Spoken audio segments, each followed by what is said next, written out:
France, a few hours from the capital, the quiet village town of Conde-la-Herpie. A small yet distinct structure breaks the charming landscape, yet housed something quite remarkable. A story,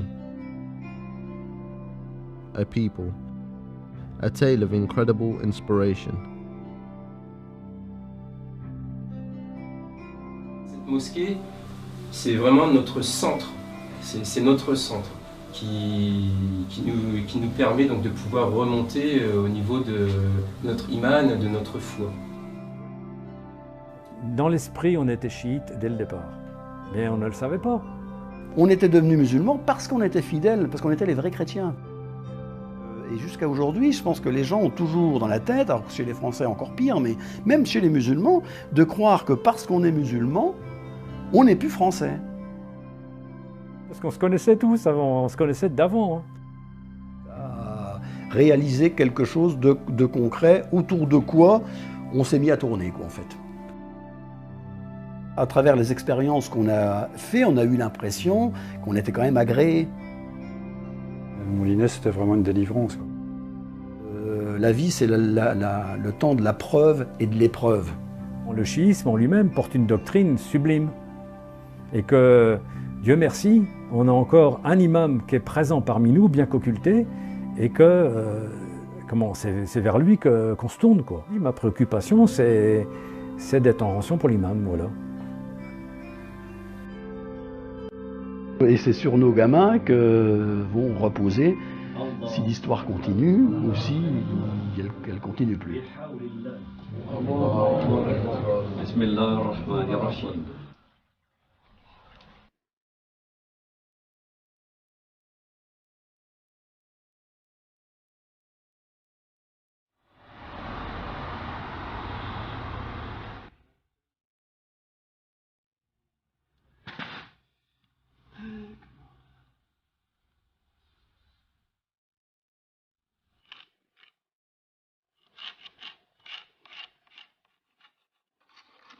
J'avais 27 ans quand je suis devenu musulman.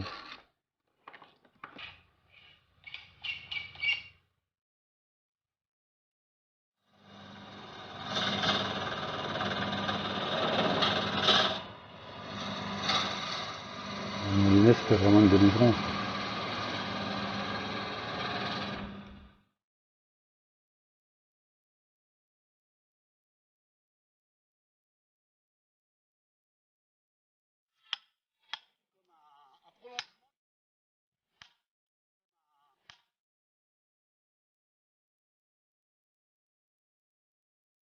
On était devenus musulmans parce qu'on était fidèles, parce qu'on était les vrais chrétiens.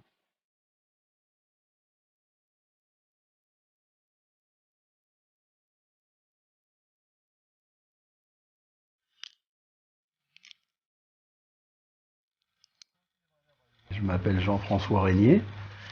Pour les musulmans, je suis Abdelrahman. J'ai donc 3 enfants, 3 filles, de 25, 20 et 15 ans. Et je suis donc originaire du village d'à côté, là, qui s'appelle Écli.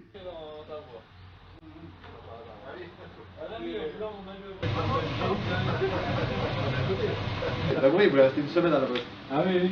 Non, là, j'ai pas compris. Ah d'accord, ok. J'ai entendu. C'est Jean-Luc au départ, René Raymond si tu veux savoir tout, et puis Abdelmajid, musulman, voilà.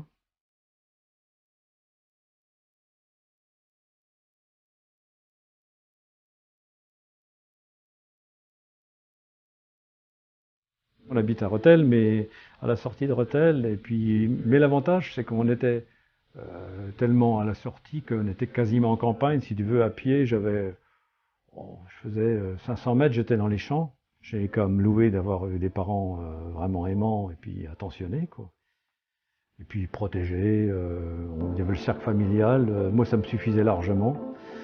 Et non, alhamdoulilah, j'ai eu une enfance vraiment bien. Moi, un petit peu moins dur qu'Abdelrahman, parce que lui, il a eu des moments assez durs. Nous, mes parents sont agriculteurs, donc de la terre, donc ils sont restés. Il n'y a pas eu de problème qu'a eu Abdelrahman. Mais bon, ça lui a servi aussi. Hein. Semi-catholique aussi. Parce que papa, lui, il n'a jamais rien voulu savoir, il a toujours été un négateur convaincu de toute religion. Ma mère, c'est par ma mère que je suis allé au catéchisme et que je suis allé à l'église, j'ai fait mon baptême, j'ai fait ma première communion, la communion d'avant. Et pour finir, je me suis même marié à l'église alors que j'étais pas croyant. Bah, il jamais pose de questions. Enfin, mon père est décédé, mais bon, c'est tout. Par contre, il respecte notre façon de voir parce que c'est l'éducation. On renie pas l'éducation qu'ils nous ont donnée, quoi. Donc voilà.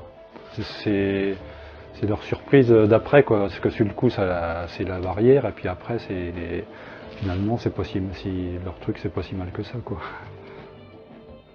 Donc là, c'est Abdelnour, là c'est Abdelrahman, Ibrahim, et Noura, c'est 1966. Enfin, en plus, on est né à une époque où c'était quand même l'après-guerre, même si je suis né en 57, c'est-à-dire que tout le monde était pauvre, tout le monde était solidaire, et la différence d'aujourd'hui, il y avait une unité entre les gens, quoi. Les gens n'étaient ni meilleurs ni pires qu'aujourd'hui, mais il y avait une solidarité et surtout le bien était le bien pour tout le monde. The French rural countryside has long been the home of France's large portion of French Catholics. Close-knit communities where people all know one another. Tradition and fundamental Catholic principles run deep within the fabric of the society, a world away from the secular, larger urban areas of Paris and Marseille. The religion dictates the culture and upbringing of the community. Tu cherches, tu sais pas quoi, mais les choses te satisfont pas, t'es pas satisfait de toi, il manque quelque chose. Et, tu sais, lumière des abandonnés dans les ténèbres, dans la Doua Komeil, là. T'es là, tu erres et puis t'es pas satisfait. Et t'as pas tes réponses. Puis je me suis rendu compte après, quand on est allé devant l'autel, on nous a demandé de renoncer à Satan. Alors là, j'ai articulé les mots parce que je me suis dit, à l'époque, oui, il faut renoncer à Satan. Alors ça ne passait plus, tu vois, là vraiment. Donc, plutôt que d'être un hypocrite, non, je préfère envoyer tout promener que de m'engager à des choses que je ne comprends pas. Et donc après, j'ai vu que les gens eux-mêmes ne croyaient pas à ce qu'ils disaient. Like a river that has burst its bank flowing unpredictably, so does the spread of Islam. Like the water flowing, Islam has its own way of spreading and reaching the heart through ways and means unpredictable. Tout ça, ça a commencé à se fendiller avec le goût de plus en plus amer de se dire qu'en fait on m'a raconté des tas de choses qui paraissaient bien, mais on m'a beaucoup menti. On ne se le dit pas comme ça, mais on commence à avoir des doutes sur ce qu'on nous a donné. Et ça, d'année en année, ça n'a fait que monter en puissance, quoi. Donc au bout d'un moment, la messe, vu que les nouveaux curés, qu'on leur posait des questions, ne serait-ce que théologiques, ils n'avaient pas beaucoup de réponses. Donc petit à petit, on peut dire que je me suis déchristianisé. Pas par un désir d'émancipation du tout, au contraire, parce que moi j'étais quelqu'un d'assez soumis, si j'ose dire, déjà de naissance, donc je n'étais pas révolutionnaire, moi j'aurais bien voulu que ça continue comme avant. Donc si je me sortais de tout ça, c'est parce qu'on me décevait, c'était pas parce que je voulais sortir, ni d'autres raisons, mais parce que c'était de moins en moins crédible. Je ne comprenais rien à l'intérêt de vivre sur Terre. Donc là j'ai eu un bref passage de laisser aller, on peut dire, avec de l'alcool, de la drogue, essentiellement du cannabis, hein, et j'ai guère été plus loin, pendant un an comme ça, mais en fait j'étais dans une désespérance complète. There are often times in one's life where God's inspiration can come from nowhere. Even in the depths of darkness and depravity, light can emerge, guiding towards the truth. Quand je suis descendu là-bas, alors on jouait toujours des fois aussi avec la mort, on prenait les voitures, on roulait dans les petites routes à fond la caisse en rigolant comme des imbéciles. On aimait bien ce genre de petites bêtises-là. Et donc, quand je suis descendu, à un moment donné, je me suis retrouvé sur un pont où il y avait, comme il y a dans le sud, un peu d'eau au fond, puis beaucoup de gros cailloux avec, je sais pas, 8, 9, 10 mètres, voilà quoi. Et je m'amusais à courir sur le parapet comme ça, tout seul, donc sans aucun intérêt quoi. Et au bout d'un moment, je me suis mis au milieu, puis là, je me suis dit, bon, soit tu sautes ou soit t'arrêtes quoi.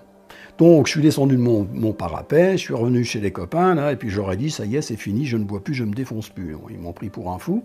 Et de ce jour-là, ça a été fini. Et donc, déjà là, j'étais donc sorti d'une sorte de désespérance. Et donc, à ce moment-là, c'est là que je me suis reposé les questions fondamentales, à savoir, bon, déjà, est-ce que tu es croyant ou incroyant ? Je ne pouvais pas dire que Dieu existait, mais j'étais sûr qu'on ne pouvait pas dire qu'il n'existait pas. Ça peut paraître des jeux de mots, mais pas du tout. When the truth hits, it becomes increasingly difficult to deny and return back to a sense of heedlessness. The calling becomes so strong, to ignore is even more difficult. In this way, they all found their realization one by one. Et donc, pendant cette période-là, alors il y a quelque chose quand même qui s'est joué, c'est que moi, mes deux frères étaient déjà musulmans. Mes deux grands frères. Mais bizarrement, ça n'a absolument pas joué. Je ne suis pas devenu musulman parce qu'ils étaient musulmans. Quand j'ai appris qu'Abdelrahman était devenu musulman, que je le connaissais d'avant, parce qu'on se connaissait tous avant, on se connaissait d'avant. Hein. Et donc, je me suis dit, tiens, il fait comme ses frères, ça me paraît conformiste, si tu veux. J'ai jamais pensé, parce qu'ils sont musulmans, peut-être que moi je pourrais devenir musulman. Ça ne me venait pas à l'idée parce que, justement, c'était des choses qui pour moi ne se décidaient pas comme ça. Mais où ça a été intéressant, c'est par eux que j'ai commencé à découvrir René Guénon. Le point de départ, on a rencontré les deux frères d'Abdelrahman, qui sont plus âgés que lui, qui revenaient de Soudan et qui s'étaient convertis à l'islam. Donc moi, c'est la première fois que j'ai entendu parler de l'islam véritablement, quoi. Plus comme quelque chose d'extérieur, une autre civilisation, une autre culture. Donc il m'a prêté un Coran en français. Hein. Et puis je me souviens, je le lisais tous les soirs, dans le lit avant de m'endormir, je lisais.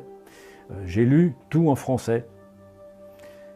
Et puis j'ai eu fini de le lire, puis je me souviens que je me suis dit en moi-même, ben voilà, c'est comme si je prenais Dieu à témoin, mais je n'étais pas conscient de ça, si tu veux.